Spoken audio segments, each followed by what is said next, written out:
Hi friends, আজকে রবিবারের দুপুর। এইমাত্র খেয়ে উঠলাম। আজকে মেনু ছিল মাছ ভাত। খেয়ে উঠে ভাবলাম একটু ছাদে যাই, গাছগুলোকে একটু দেখে আসি। তাই জন্য ছাদে এসে গেছি, কিন্তু এসে দেখলাম প্রচণ্ড মেঘ করেছে। অলরেডি বৃষ্টি শুরু হয়ে গেছে, আকাশে প্রচুর মেঘ করেছে। বাজ পড়ছে, বিদ্যুৎও হয়তো চমকাচ্ছিল একটু আগে। আমি এইমাত্র ছাদে উঠেছি।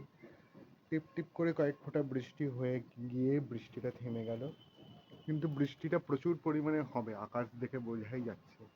বিশেষ করে ওই পাশের আকাশটা বিভৎস রকমের কালো। এপাশে তবুও মেঘটা অল্প অল্প আছে, কিন্তু এই পাশটা এই পাশটা আকাশটা বিভৎস কালো হয়ে রয়েছে।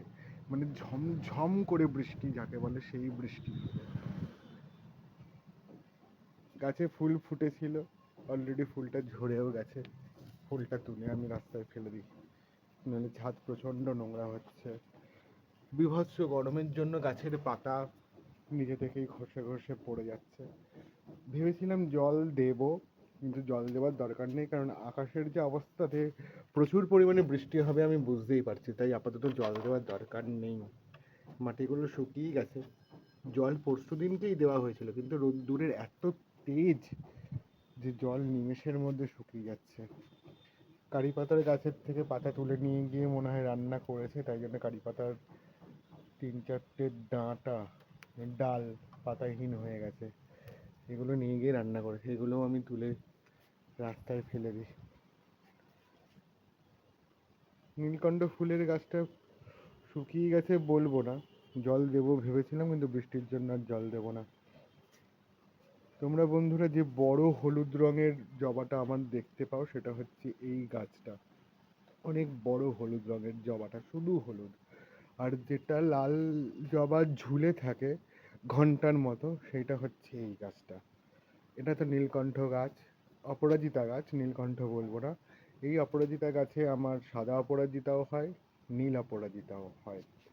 এটা আমার চন্দন কালারের জবা, যার মধ্যিখানটা লাল রঙের। প্রচুর ফুল দেয়, কিন্তু শুধুমাত্র গরমকালে ফুল হয়, শীতকালে একদমই ফুল হয় না। বর্ষাকালে হয়তো ফুল হয়, আমি জানি না, কারণ এই গাছটা আমি সবেমাত্র লাগিয়েছি। গত বছর শীতকালে আমি ফুল পাইনি, এই গরমকালে আমি প্রচুর প্রচুর ফুল পেয়েছি। আর তোমরা যে সুন্দর গোলাপি রঙের গাছ জবাটা দেখতে পাও, সেটা হচ্ছে এই গাছটা। এটা আমার প্রায় 2.5-3 বছরের গাছ। এই গাছের ডাল কেটেই এই গাছটা বানানো হয়েছে। এটা হচ্ছে স্নেক প্ল্যান্ট। এটা টগর গাছ, থোকা টগর যেটা। আমি এই গাছটা প্রায় 5 বছর আগে লাগিয়েছিলাম, ডাল কেটেই লাগানো, কারণ আমার বাড়ির নিচে একটা এই থোকা টগরের গাছ আছে। এটা তো কারি পাতা গাছ, এটা তুলসী গাছ। আমার বাড়িটা খুব সুন্দর পজিশন। অ্যালোভেরাও আছে, অ্যালোভেরাগুলো এখন আর যত্ন নেওয়া হয় না, কিন্তু অ্যালোভেরা যত্ন না নিলেও গাছ ঠিকঠাক আছে, খুব সুন্দর হবে। আর এইটাতে বেল গাছ বসানো হয়েছিল, ফল বেল যেটা, কিন্তু বেল গাছটা আমার মরে গেছে। টপটা আপাতত এরকমই আছে। বর্ষাকালে ওই যে তুমি এই হলুদ জবাটা, যেটা বড় হলুদ জবা, সারা বছরের হলুদ, এখান থেকে একটা ডাল কেটে এই টবে বসিয়ে দেবে।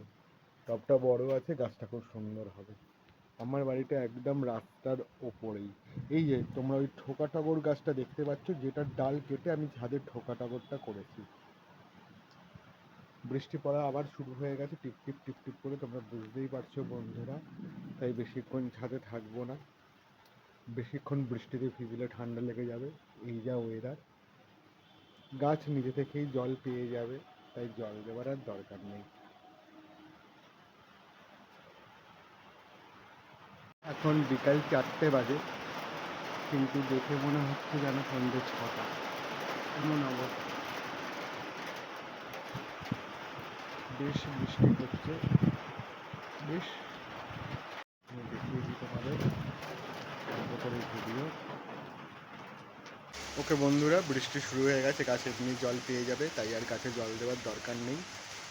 এই হচ্ছে আমার সেই ছাদ বাগান, পুরোটা আসছে না।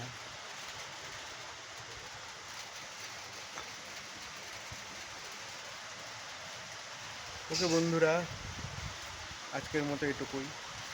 টাটা।